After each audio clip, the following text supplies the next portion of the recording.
Para entender la actualidad, estás en Ahora es Cuando. Este es el análisis político con Rodrigo Bravo. Estamos de vuelta a 8:47 minutos. ¿Cómo estás, Rodrigo? Muy bien, Juanma, ¿y tú? Muy bien. ¿Viste? Qué bueno. Que ayer Eli Matei volvió sobre José Antonio Kast y lo emplazó porque dice que no va a los programas de televisión. Sí, se desató un tema bien interesante respecto a la participación de los candidatos en foros y en espacios televisivos no comunes, digamos. Porque nadie puede desconocer que José Antonio Kast ha asistido a una serie de foros, de hecho foros a los cuales no ha ido Matei y no ha ido Janet Jara, y esto no es una defensa corporativa de José Antonio Kast, sino que son hechos concretos y reales, son datos. Él, por ejemplo, a debates de la Araucanía a los cuales no llegó Janet Jara, a uno organizado por Icare al cual no se bajó Janet Jara, Evelyn Matei no llegó a uno, sí, ahí me puedo equivocar si fue la Araucanía o en Valdivia, y eso es el emplazamiento que hoy día se le hace desde el comando de Evelyn Matei. De hecho, ella misma dijo, no me compete a mí, pero sí es curioso que no esté dispuesto a contestarle a nadie, nada. Solamente está peleado con todo el mundo. Es real que él, por ejemplo, José Antonio Kast y su equipo han decidido no ir, por ejemplo, al programa de Pedro Carcuro, el espacio que tenía en Televisión Nacional en el noticiero central de ellos. Tampoco al candidato Llegó tu hora, que es un programa estelar de TVN. En el caso de nosotros, que estamos ya con el programa del candidato al aire, y que a todo esto pasó el dato esta semana, viene Janet Jara y ya estuvo Evelyn Matei, no ha confirmado todavía José Antonio Kast si va a asistir a uno de los programas que siguen. Porque se ha escrito ahí en varios medios que él ya desistió venir a este programa. Yo todavía tengo la esperanza que decía Las cosas pueden cambiar, sí. asistir, todo puede cambiar. Sí. Y aquí, y perdón que insista en el caso de José Antonio Kast, porque se le emplazó ayer a que él no contestaba preguntas. Fue una estrategia finalmente, porque lo hace el comando de Evelyn Matei un rato antes de que hablara la propia candidata en la vocería que hacen habitualmente los días lunes después de la reunión de su comité político. Y él dice que, ellos dijeron, de hecho en particular Jimena Rincón, que está repitiendo últimamente y no enfrenta los últimos debates. Quien no enfrenta los debates, la verdad es que al final del día es puro humo.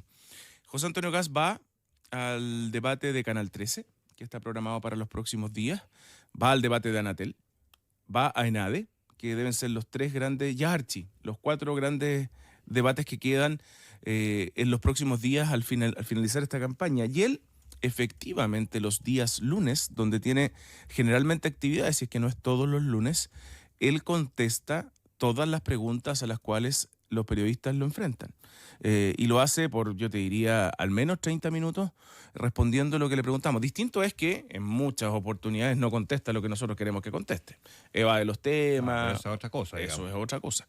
Y en el caso de Evelyn Matei está mucho más regulada las preguntas. Es decir, se conversa con los medios que están ahí y se dan espacio para 3, 4 preguntas de manera más ordenada también. Pero no está este tú a tú que sí se da en el comando de José Antonio Kast. Ahora, lo conversábamos con Juan Manuel. ¿Cuánto suma asistir a programas políticos que no son tradicionales? Y cuando me refiero a tradicionales no es una entrevista formal, no es que enfrente solamente a periodistas, sino que a espacios distintos e insisto en el candidato. A mi juicio, quienes están dispuestos a venir a espacios como este, donde pasamos por las redes sociales, lo entrevistan los niños, la voz ciudadana, una entrevista en profundidad y una entrevista más contingente, le da espacio a los candidatos de capturar un electorado que puede estar lejano a ellos, porque no habitualmente los ve en esas condiciones, lo ve más bien desde la dureza de un político, pero en este caso se logran momentos, y a ti te pasó con Evelyn Matei, de llevarla a su pasado reciente, también político, y sacar declaraciones que no siempre ella había estado dispuesta a dar, como por ejemplo decir que ella le dice gobierno militar, pero que es una dictadura, la Augusto Pinochet. Que fue una dictadura, Claro. Que dice que naturalmente le fluye la palabra, o sea, el concepto de régimen militar o gobierno militar, pero que tiene clarísimo que fue una dictadura. Eso no se lo habíamos escuchado decir de esa manera. No, pues eso lo genera la estética, el formato, el conductor que lo busca, aquí nuestro querido amigo presente, porque te lleva a emociones diferentes a las que están acostumbrados en una contienda presidencial que es muy álgida, que tiene mucha tensión, que tiene mucho conflicto, que tiene mucha polémica, pero salir un poquito de eso creo que ayuda, y sobre todo en canales, la televisión, que son medios masivos, a llegar a un público al cual no acostumbran estar constantemente y que desde sus puntos de prensa no llegan. Yo creo que los candidatos en general tienen más posibilidades de arriesgar en debates sobre los cuales creo no se pueden restar. Los debates, digamos, Anatel, los que organizan un canal de televisión, Archi, o sea, la Asociación de Radio, la Asociación de Televisión, arriesgan más los candidatos ahí que lo que pueden arriesgar en un programa de televisión. En un programa de televisión es muy difícil que un candidato se tropiece, salvo que el candidato sea torpe, o que haya tenido un mal día, o que le hagan una pregunta demasiado inesperada. Pero no creo que arriesguen demasiado y creo que en cambio suma mucho. Por eso, digamos que cuando también tiendo a pensar que muchas veces los equipos asesores, los candidatos, que no necesariamente son expertos en el tema de medios de comunicación, les terminan recomendando unas cuestiones así como que están obligados a decirle no le conviene porque este periodista o porque esta pregunta que le pueden hacer.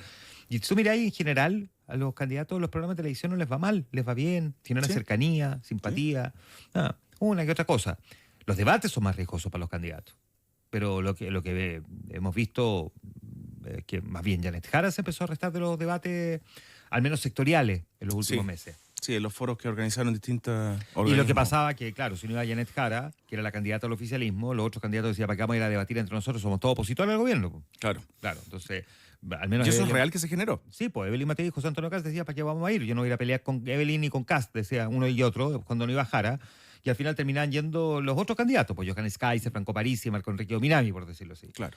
Pero ahora los que quedan, que tenemos uno la próxima semana en ENADE, después tenemos uno en Canal 13, tenemos el debate Archi de primera vuelta y el debate Anatel de primera vuelta. Y luego tenemos debate de segunda vuelta, al menos un par de debates de segunda vuelta. Entonces, ahí los candidatos no les queda otra. Po. Sí, por restarse de eso es mucho más complejo. Pero además, independiente de que a mí, como editor de política de Megamedia, me interesa que vengan todos los candidatos, no solo por el show y el rating, sino que también para darle la pluralidad necesaria, ellos están en su derecho a elegir también. Sí. Y eso es real, Juanma. Tal cual. 8:54 minutos.